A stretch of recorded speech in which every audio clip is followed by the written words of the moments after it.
Alright, this video is intended to be just a short tour of the garden, see what it looks like now that we've managed to weed and mulch a bit. This first box we're looking at contains some grapevines. Two of them are looking good. That third one doesn't look so hot. Over here, these are cuttings of some seedless grapes, where one of them is giving it a go. The other one is being rather stubborn. Looks like that one's not going to make it. Over here we have two English walnuts. They came in as bare root stock this spring. I'm going to let them grow in the box, let them develop till next year. In the corner back there is a pawpaw, and this should be a second pawpaw, but it also doesn't look like it has much to offer. So we're going to have to get a second pawpaw if we want pawpaw. That's my wife's bad joke, not mine. Here we have a box of mixed onions. They consist of some Brunswick, Patterson, and Talon here. Not doing too bad, but they do have a bit of hedge shading them. They could probably do better in full sun. The next box is some more onions. These, like the others, are heirloom varieties that I picked up from multiple places. Some in the Ukraine, some in the US. These are a couple of rows of Sharon. And this is a pair of chestnuts that my neighbor found growing in her yard, dug them up and gave them to me. Now over here are two more chestnuts. But I want to point out that, as you can see, that one was cut off there. And the same thing applies. Let's see, can you see it there? So these were actually cuttings that I had taken from the chestnut tree and cloned them. And there's some old wives' tales that indicate you can't clone chestnuts. Well, looks like you can. Let's see, the onions are Boratano and Mavka. Now turning around, we have me attempting once again to grow peanuts. These are Virginia Jumbo or something like that. Never had really good results. They grew real good, but whenever I dug them up, there wasn't much in the way of peanuts. So I suspect that I possibly was growing them too close together. So this year they're spread out. Let's see how they do. Moving on to the next box. This is a box of German butterball potatoes. These are my wife's favorite, and they're doing pretty well. Not much to complain about there. But wait until you see what we got going on the other side. Alright, this is a mulberry bush that's developed into a tree. The fruit is starting to ripen up. Turns out my granddaughter approves of mulberries. Let's see if I can get a better picture. Some of the more ripe stuff. They turn really dark, almost black color when they're ripe. This is another English walnut that I've been growing for maybe 3-5 years. First couple years it had been attacked by the deer when it was small. It seems that they're really interested in young English walnut. But now that it's bigger, it's taking care of itself. And I'm happy with it because after all the abuse it had taken, it was really an ugly tree and had branches going really weird ways. So this winter, I tried to apply some of the knowledge I had picked up from YouTube videos on how to prune a tree. And this one, I'm actually pleased with. Now down here besides the garage, we have the two blackberry bushes that you can actually find now that I've weeded and mulched around them. This is the newer one that was put in this year to replace one that had died last year. And this is the one that I've had growing for probably 3-4 years.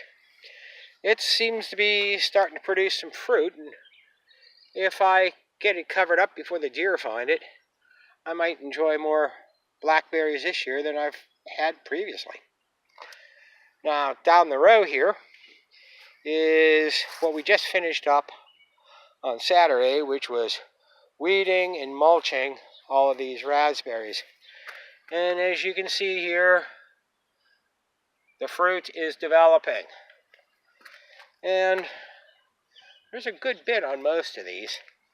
And there's a lot on this one here, where you can see just how densely the raspberries are forming. So we're happy with those. They're probably doing better than they've ever done. Now, to take you back up to the top, let's take a look at another example of potatoes. This is a box of red potatoes, red Pontiac maybe, something like that. I've been growing them so long I'm not even sure what version they are. But they're doing pretty good. They've got to be somewhere around 3 foot tall, I suppose, some of the taller ones. So I'm pleased with that. Should hopefully get a lot of potatoes out of that. This is a box that I am growing kale and Brussels sprouts. Brussels sprouts, I finally, last year, managed to get some sprouts, and I'm doing it by breaking off the bottom leaves, and what happens is, theoretically, the energy that would go into the leaf goes into the sprout and produces bigger sprouts. Now, I don't know offhand, but if you look at the base of the Brussels sprouts here, they want to grow up across the ground. Now, I don't know if that's a term they call club root, or that's normal for them. This is a box of tomato plants. These are all planted by themselves. They were fruit that had fallen. They sprouted in the spring. I just took out the ones that were the lessers and left the best ones in place. And I do that year after year, and I never have to plant tomatoes. And I also don't have to worry about hardening them off and all that other stuff with starting them inside. And next to the tomatoes, we have another box of potatoes. This is a version of fingerling potatoes. I believe the real name is La Rata, maybe. I think that might mean the rat. But they're good, and the granddaughters like them for French fries. Next to that is a box of Purple Viking potatoes, my favorite. I like them. And according to what I've seen on Allotment Diary, I'm supposed to bust off these flowers if I want better spud production. Never heard that before this year, but we're going to experiment with that because never did much with the seeds that come from potatoes anyway. Here, this is a box of radishes that, like the tomatoes, grew by themselves. I let them go to seed last year. I collected thousands of seeds, but I'm letting them go to seed again because it seems radish seeds don't last that long. The seed pods are starting to form. There's probably on 4 to 6 seeds per pod. At least that's what happened last year. This box here is devoted exclusively to broccoli, which my wife has incorporated into a casserole that she just made yesterday. So there's not too many examples except here. This is another flower that's regenerating from where we cut it off, and there's another flower forming. So hopefully we'll be getting more broccoli out of this over time. This is yet another box of potatoes. These are not Kennebec, but they're a russet potato, the big baked potato types. I did try to put in 9, but it only looks like 7 of the locations came up for that. I'll make do with what I got. They can't all come up always. Now over here, this is a box that's exclusively devoted to shallots. Never been really good at shallots, not real successful. And there's some more volunteer potatoes. Anytime I have a potato coming up, I let it go. Figure they're going to be a staple if I'm really into trouble. So, might as well have as many potatoes as possible. But in previous occasions, I tried to do shallots, and I wasn't using optimal dirt and conditions. So this time I'm actually giving them a go at a good environment. Next to that box is a box of corn. Let's see, this is batch number 3 of corn. Let's see, it's starting to come up now. I think it was planted 8 days ago. The granddaughters put them in. And again, more volunteer potatoes. Wherever they grow, I let them go. Now, in this box here, this is a mix of different types of alliums. In the front here, this section here is a type of self-blanching leek that I got from Skill Cult. He's a YouTube contributor. Don't have to bury them, they blanch themselves. Then dividing the box here are the Egyptian walking onions, which I find particularly interesting because they develop fully developed onions right at the top of the stalk, and then whenever they fall over and break, the onions propagate themselves. So in here we even have onions that look like they're forming flower heads. Alright, didn't notice that till today. Here's a bigger one. And is this? And that's just the skin from what I sampled yesterday. One of the bigger ones. But let's not get too distracted. Now here, on this side, I have 9 giant onions. I'm not trying to win any competition. I'm just going to experiment with what a giant onion grows like and what kind of blooming onion I can make out of it. Along the front here are leeks that I grew from seeds that I collected from plants I had grown 2 years ago. And we're going to see how those do and compare them with what I got from Skill Cult. I do have one more box full of weeds. That's going to get corn eventually, trust me. This box of corn was probably planted 2 weeks ago, somewhere around there. I'm going to have to thin them out. The granddaughters aren't that good at counting to 2, as can be seen in a few of these cases. But they're coming along nicely. This is another one of the boxes where I'm doing experiments.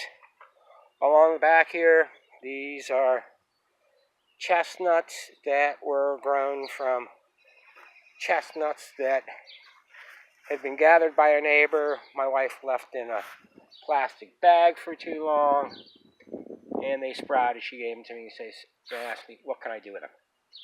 Now, these are some more Rose of Sharon. This time last year, I had maybe 80 Rose of Sharon grown in this box, and since then, I've managed to move those all to other locations where they're starting to form hedges where I need them. This box here is a box of Red Bull onions. Most of these were planted this year. There's an obvious volunteer tomato there in the center. But this larger one is producing seed that I intend to collect more seed from this year. Red Bull's a hybrid. It didn't, at least as far as what I found, it doesn't produce really vibrant seed. Because of all the ones I planted, only these 6 here are ones that sprouted from my seeds, while all the rest came from seeds I had bought previously. But one good thing is, it seems that the largest of all the onions in this box is this one. But now if I look at it, it doesn't look like it's red.